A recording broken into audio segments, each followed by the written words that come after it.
This is the Music History In-Depth podcast for November 27th through December 3rd. On this week's show, Adele is influenced by an ex-boyfriend and a bus driver, a spitting incident inspires a record-breaking album, John Lennon pays off a debt, and tragedy strikes before a concert gets started.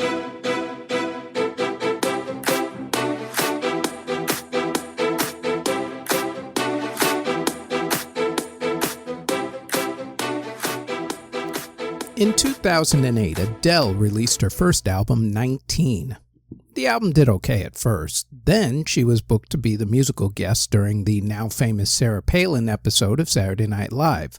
After that, 19 took off, as did Adele's career. She ended up selling millions of records and won 2 Grammy Awards, including Best New Artist. During the tour in America to support the album, 2 things happened that would transform her into a superstar, though she wouldn't know it at the time. The first was that her tour bus driver played a lot of contemporary country music while driving. Adele was fascinated by the music since she hadn't grown up with it in England. The other was that she had a boyfriend at the time who was a bit of a jerk. She loved him so much that she stupidly canceled the rest of her tour so that she could be with him. She blames it on her drinking back in the day. By the time it came time to record her sophomore album, 21, Adele's relationship had ended really, really badly. What's a singer, of course, to do but to write a song about it, Taylor Swift style? Adele met producer Paul Epworth at Eastcote Studio in London, England, to get to work on the song. She couldn't get all of that country and blues music she heard on that tour bus from the year earlier out of her head. She also couldn't get her nasty ex out of her head. Her and Paul wrote a song about the relationship in a single afternoon. As she tells it, it was her reaction to being told that she was worthless and weak. The song combined country, blues, and roots country into one mix with some powerful lyrics. Some of the production techniques were pretty unorthodox. For the foot-stomping beat in the middle of the song, Adele stomped her foot on an old wood floor in the studio. The album 21 was released on January 24th, 2011. The first single from that album was released on November 29th, 2010. The song and the album became worldwide smash hits. Adele again received multiple Grammy Awards and broke sales records. The song itself is one of the biggest selling songs of the 2010s, which should make a certain tour bus driver very happy and a certain ex-boyfriend very, very unhappy. The lead single from the album 21, Rolling in the Deep, released on November 29th, 2010. This next story is about how spitting on someone can turn into a record-breaking concept album. Back in 1977, Pink Floyd was playing their first stadium tour, and they were absolutely hating it. In fact, at one show in Montreal, Canada, Roger Waters thought that a group of fans had gotten so out of control that he spit on them. Adding to the band's woes was the fact that the band's financial management team had made a lot of risky investments that had failed, potentially leaving the band with a huge tax bill. On top of all of that, their record label Columbia wanted a new album, and they wanted it sooner rather than later. The band felt isolated. All of those troubles, along with marital problems with different members of the band, left the group in a bad emotional and financial spot. During a little time off, Roger Waters came up with 2 concept ideas. One idea was about marriage, fidelity, and the like. And that album became the basis for Waters' future solo album, The Pros and Cons of Hitchhiking. The other concept was a 26-song opus about Waters, his childhood, and the isolation that had been built up. That was the one the band went with, although they changed the main character from Waters to a guy named Pink. From the beginning, the album had its problems. The guys weren't getting along, for starters. Their producer, Bob Ezrin, was constantly late and going through marital problems of his own. The band also had to move out of England in order to escape those taxes that they had to deal with, and that led to even more family problems. Things got so bad that the band had to fire their keyboardist Rick Wright right in the middle of recording the album, although they kept him on as a salaried performer for the remainder of the album and the tour. That had to grind at him quite a bit. Also, Columbia Records tried to do two things to the band. The first was that they tried to get Waters to agree to a smaller cut of the publishing rights because it was a double album. Doing more work for less money, I suppose. The other was to get the release date for the album pushed up. Waters said no to both of those ideas. Waters won. Finally, the album was ready. They played it for the label, who mainly hated it, but they decided to release it anyway.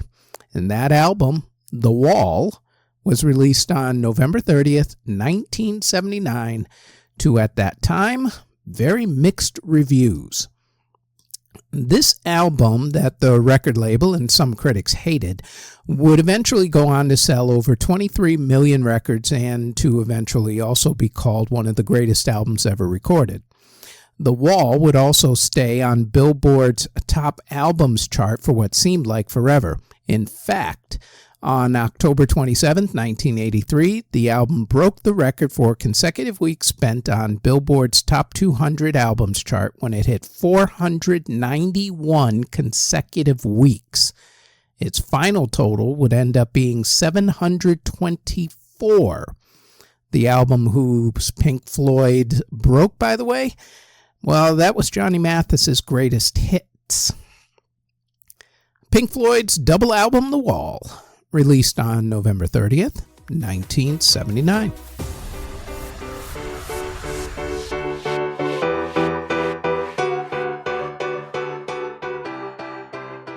Before we go any further, we'd like to tell you about our other podcasts. The Music History Today podcast goes over the daily events in music history and drops daily, including weekends, on YouTube and wherever you get your podcasts.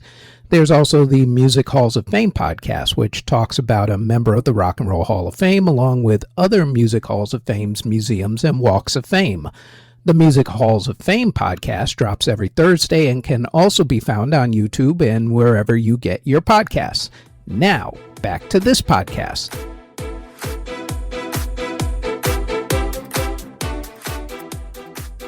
Before we move on, there is one very important birthday to mention that happened this week in music history. The reason why he does not have his own segment is because, well, he and his band have been spoken about at least 5 times by my count on this podcast series. So, for now, I will simply state the following, and of course you can feel free to come at me if you disagree, because you will be wrong. On November 27th, 1942 at 10:15 a.m.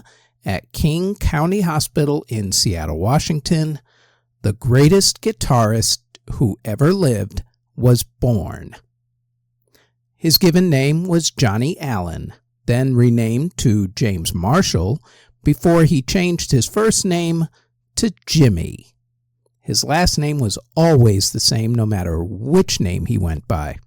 So, happy heavenly birthday to the greatest guitarist who ever lived, the iconic Jimi Hendrix, born November 27th, 1942. On November 28th, 1974, an event happened that would turn out to be historic, and it was all because of someone paying off a bet. In 1974, John Lennon was recording songs for his solo album, Walls and Bridges. While recording the album, John came up with a song that was inspired by a couple of things. The first inspiration was a song that was popular at the time called Rock Your Baby by George McCrae. The other inspiration was that while watching a preacher who John found while he was channel surfing late one night on television, the preacher said the phrase, "Whatever gets you through the night." John decided to write a song using those ideas, but wanted a little help on the single. So he got his good friend Elton John to record the song with him. While Elton was recording the backup vocals and the piano parts, he listened to the song over and over. Elton was convinced that the song was so good that it would go to number 1 on the pop charts. John wasn't convinced, though, especially since he hadn't had a number one single since he left the Beatles. So Elton made him a bet. If the song went to number one, then John would have to perform at one of Elton's concerts. John took the bet, although we're still not quite sure what the bet was if the song had not gone to number one. When the album was released, the record label picked Whatever Gets You Through the Night as the lead single over John's objections. The song was released on September 23, 1974, and went to number one. It was surprisingly John's only number one solo hit while he was still alive. Imagine did not get to number one. Go figure. Now, about that bet. John lost the bet, but he was a man of his word. Elton was playing at Madison Square Garden in November. John lived in New York City, so it was a relatively quick trip down from the Dakota Building where he lived on West 72nd Street all the way down to Madison Square Garden on West 32nd Street. Could literally just hop right down Broadway. John rehearsed 3 songs with Elton's band on November 27th. On the evening of November 28th, 1974, John paid off the bet. According to Elton, John was really nervous that night. He wasn't sure how the crowd would receive him. John eventually walked on stage and received a standing ovation.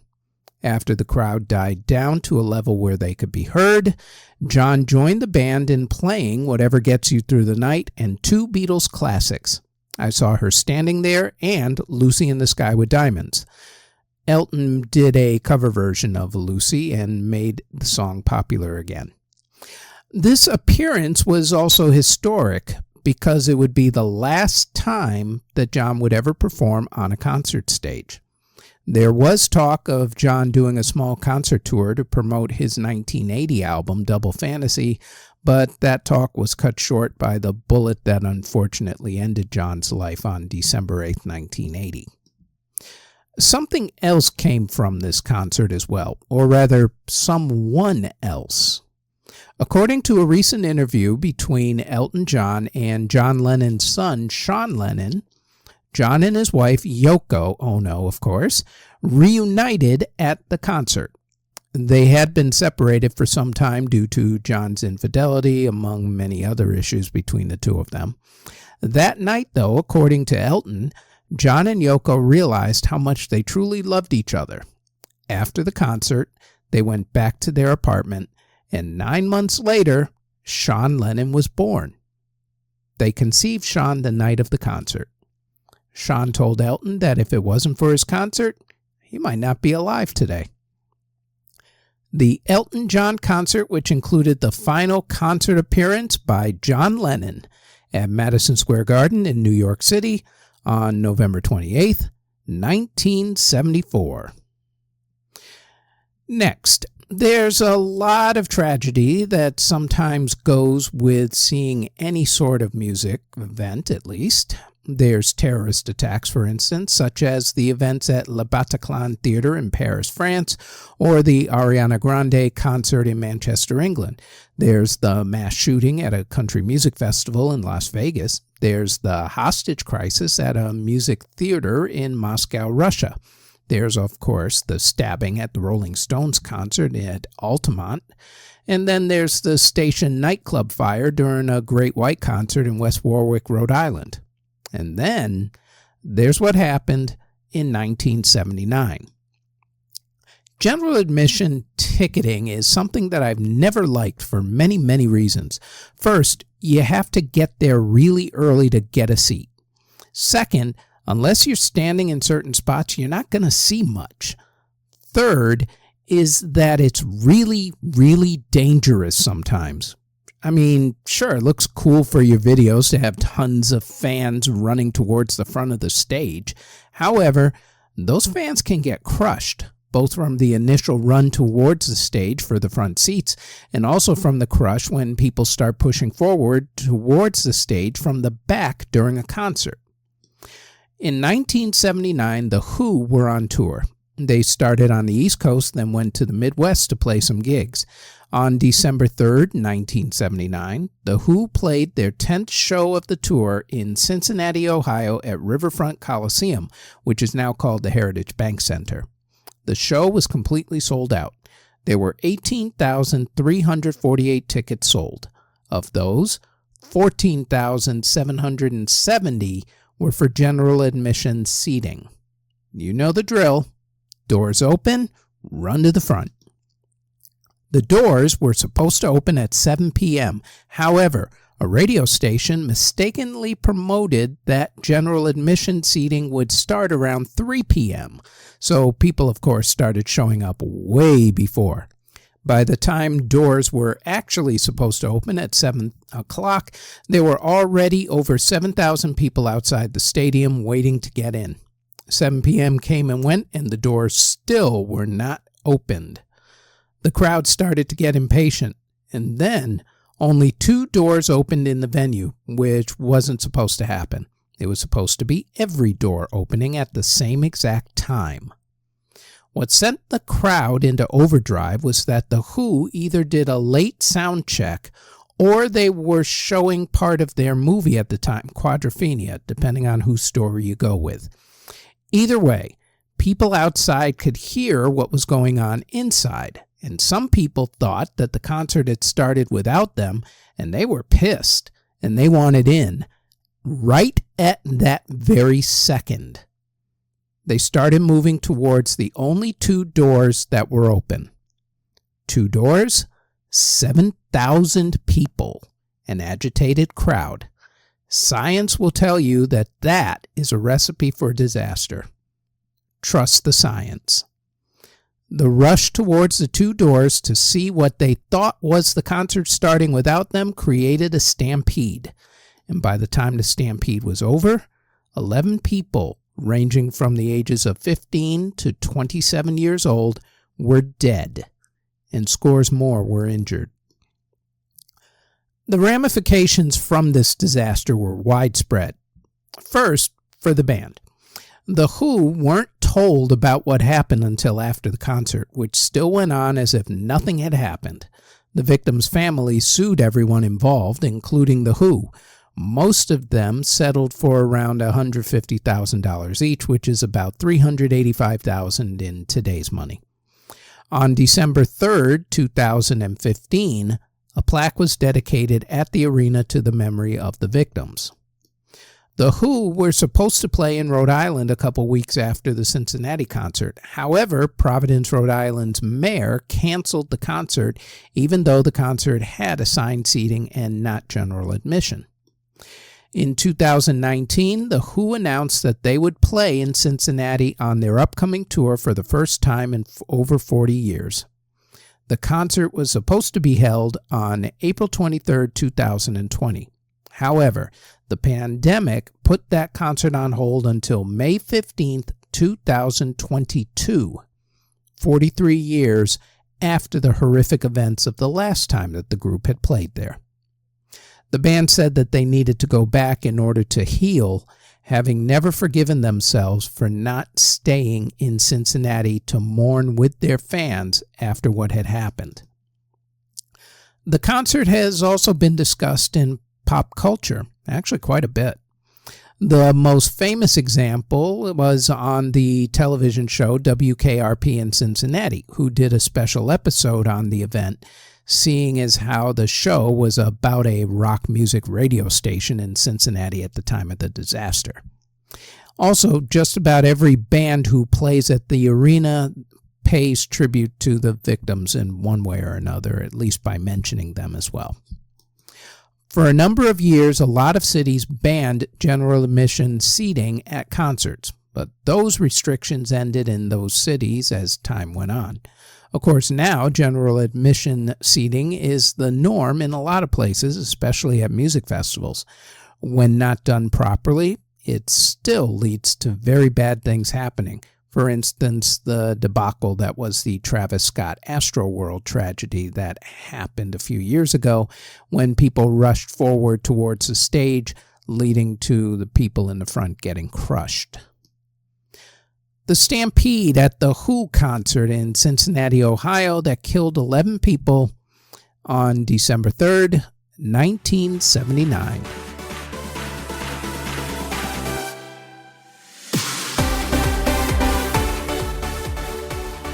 Our final story is about turning perceived lack of respect into great success. First up, a little backstory to all of this. Back in 1980, Michael Jackson was kind of upset. Although his solo album, Off the Wall, had sold over 20 million copies worldwide and had spawned the hits Off the Wall, Rock With You, and Don't Stop Till You Get Enough, the album did not win Album of the Year at the Grammy Awards.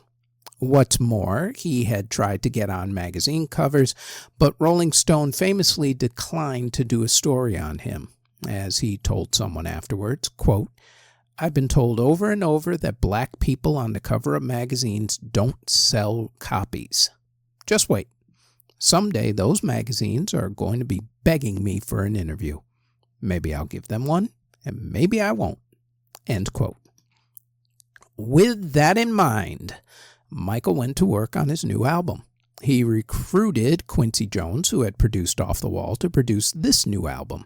They recorded 30 songs, agreeing to 9 of them for the album.